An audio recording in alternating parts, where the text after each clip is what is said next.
Audio Jungle. Audio Jungle. Audio Jungle.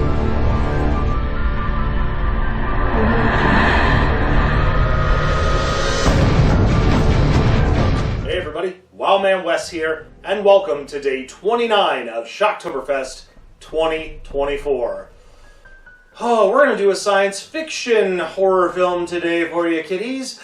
And it starts off like this. A long, long time ago in a galaxy far, far away. What? No, wait, get that out of here. What am I talking about? No, today we're going to be talking about in space, no one can hear you scream. That's right, folks. Today we're going to be talking about 1979's original Ridley Scott's Alien. Oh, man. This franchise has had so many movies. I mean, this series probably has more movies than Freddy, than Jason, than Michael Myers, than anybody. I mean, I could be wrong on that a little bit, but I mean, let's put it this way. It has stood the test of time. They have had multiple movies with different variations, a crossover with Predator. I mean, and the thing is, it still works. That's the crazy thing.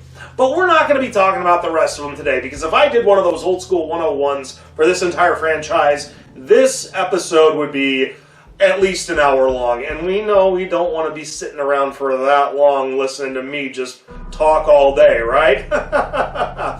Well, about 10 minutes is about as best as I can do for you, okay? Okay. So our story begins with 7 members of an excavation mining team on a ship known as the Nostromo, flying through space. They are concerned about a possible distress call on a nearby planet where they are going to check the mining situation to see if everybody's okay. And while they're there, they notice some very extraterrestrial eggs, or at least one of the members does. One of these eggs hatches and latches onto him, puts him in pretty much a 1 or a 2 day coma. Once he comes to and this being falls onto the ground dead, everything seems to be fine until an unidentified creature bursts from his chest. Once this creature runs away, the 6 members are confused onto what to do next. And as that is happening, this creature, this alien, this xenomorph, grows at an exponential rate and is killing them off as quickly as possible, until one of the crew members named Ellen Ripley is being talked down to enough because they feel that she's the novice of the group. She decides, you know what, I'm going to take over and in charge. We need to figure out how to defeat this thing. And then one of the other crew members happens to be an android and is in on a secret mission with the company that sent them out there. They knew that these xenomorphs were down there in this planet, and they wanted to get a specimen, bring it back, do tests on it, and make it become the ultimate weapon, this ultimate soldier for selling purposes to the highest bidder. Luckily for Ripley and the gang, they're able to dismantle this android by knocking its head off, and Ripley is able to get onto an escape pod as the rest of the crew is getting killed by the xenomorph. However, the xenomorph is able to get onto the escape pod, but Ripley has a plan of her own by getting into a quick spacesuit and hitting the airlock, shooting the xenomorph out into space, where it dies, and Ripley is able to fly back home safely until the next movie. Now it's time to talk about what I like and what I don't like about the film. As of yesterday's review, we're going to start off by talking about what I don't like.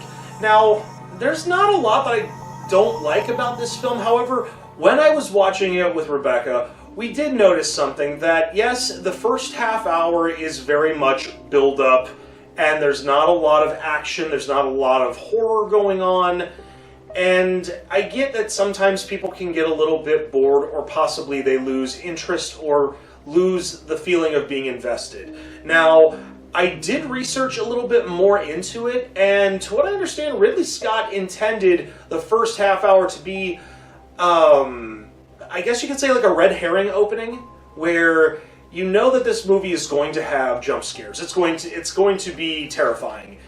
Even though normally science fiction is more just kind of like a roller coaster thrill ride of just action-packed goodness. This is one of those where it is dark, it is disturbing. There are going to be people that die gruesome deaths, and it works, but I can understand where she was telling me this the other day, because it does make sense. And yeah, do I zone out a little bit in that first half hour? Kind of, because I already know what's going to happen. But, you know, sometimes I think I need to give the movie a little bit more credit, though, because maybe there might be something I missed, especially with the other movies that follow. That first half hour might say something where I pick up going, you know, with the other movies go, oh, that makes sense. So, I mean, it's not all bad for that half hour. What I like about this film, I mean, we're going to talk about the cast alone. I mean, Sigourney Weaver, Ellen Ripley, and then the star-studded cast of Tom Skerritt, Veronica Cartwright, Yaphet Kotto. We have Harry Dean Stanton, we have Ian Holm, and we have John Hurt as Kane, the infamous chestbuster sequence. And of course, we cannot forget the fact that a few years later, Mel Brooks did a parody of Star Wars called Spaceballs, where he reprised that role in a cameo situation.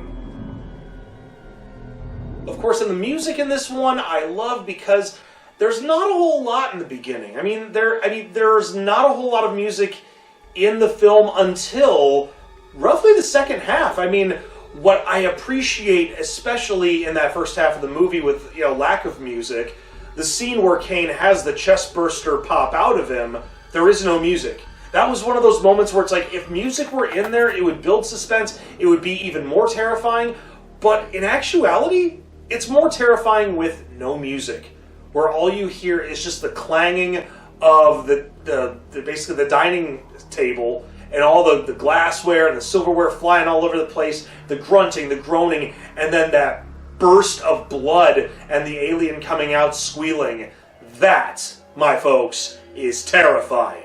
Of course, I do have to talk about the artwork of H.R. Giger that is throughout this film. I mean, he has a lot of that psychofuturistic, quasi-gothic style of horror art, where, I mean, I wish I could talk a little bit more about, I'm forgetting the names of a lot of his artwork pieces that inspired the Xenomorph, and especially the situation regarding the chest burster, or even just the scene, the atmosphere of this film. I mean, but however, make sure you Google H.R. Giger and kind of look around, and you'll see what I'm talking about. I mean, it's some really interesting stuff.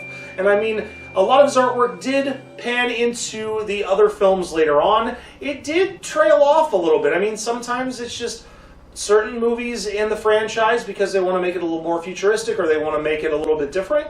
I mean, that's great and all, but I mean, this was the pinnacle. This is the one that got you started. This is the one that made you feel like once the lights were off, it was on. Alright, time to grade this film. I'm going to be very biased on this one. I mean, as much as one of my favorites in the franchise is Aliens, the sequel, yes. However, this one, I mean, for me, I just get, whenever I watch it, I get more unnerved watching this one than I watch any of the other movies, because it's just, like I mentioned, that lack of music, just like in real-time situation without sound or without music, just really sends the point home. I'm going to give this one A+. I'm sure there are going to be people that are going to disagree with me, and that's okay, because everybody's got their favorite movie in the franchise. And for me, this is second best for me, but it's still an A+ in my heart. So that's all I'm going to say about that one. Well, we hope you enjoyed this quick review on Alien. Make sure you leave a thumbs up if you agree, and if you don't agree with me on this one and you've got other reasons other than the pacing, or maybe the half hour that nothing happened, you know, just leave a comment in the section below. Let me know what you didn't like about the film, or what you liked about the film. I like knowing how people feel about the movies that they grew up watching that got them into the horror genre. Other than that, make sure you share on social media, and you push that little red button and ring that bell for instant notifications. Until then, I'm Wildman Wes, and we're going to see you tomorrow for day 30 of Shocktoberfest 2024.